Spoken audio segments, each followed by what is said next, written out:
सब यही रह जाएगा। जय हरि विठ्ठल का नाम साथ तेरे आएगा। छोड़ माया जाल सत्संग कर ले, थोड़ा थोड़ा पांडुरंग आया का भजन कर ले। जे आपण कृपया सर्वांनी खाली बसा। आपण जे बघत असतो वारकरी संप्रदायामध्ये, या भक्ती मार्गामध्ये जे कोणी प्रत्येक जण, जो टाळकरी असेल, माळकरी असेल, कोणीही छोटासा भक्त असेल, कीर्तनकार असतील, हे जेव्हा या महाराष्ट्रात भारतभर किंबहुना भारताच्या बाहेर विदेशात सुद्धा जे असे कीर्तन करून जो हिंदुत्वाची जी पताका जी ती लावतात, खूप मोठं कार्य यांच्याकडनं घडत असतं।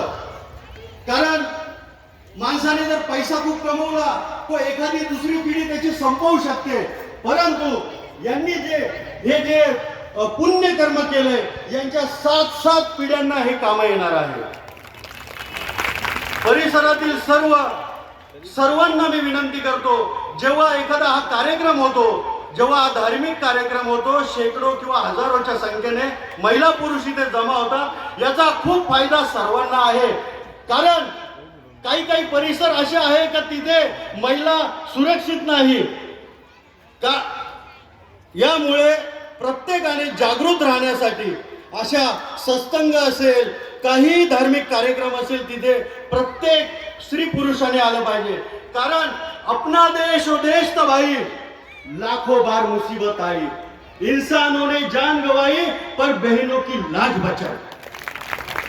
म्हणून महिलांचं संरक्षण झालं पाहिजे। महाराज, मी जास्त वेळ घेणार नाही, कारण आता प्रत्येकाला भूक पण लागली असेल।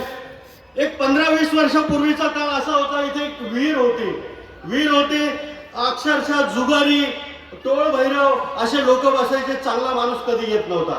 परंतु हनुमंतरायाची कृपा झाली, ते इथे प्रगटले आणि जसं रामकथा किंवा रामाचं जे काही करण्यास हनुमंतरायाने जी सेवा केली, तसे आमचे गोविंद भाऊ खरोखर ते आमचे हनुमंतच आहे की त्यांनी आज हा दिवस आणला।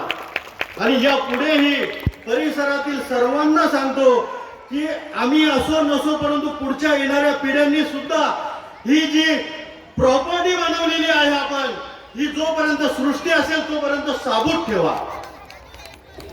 धन्यवाद। जय हरी।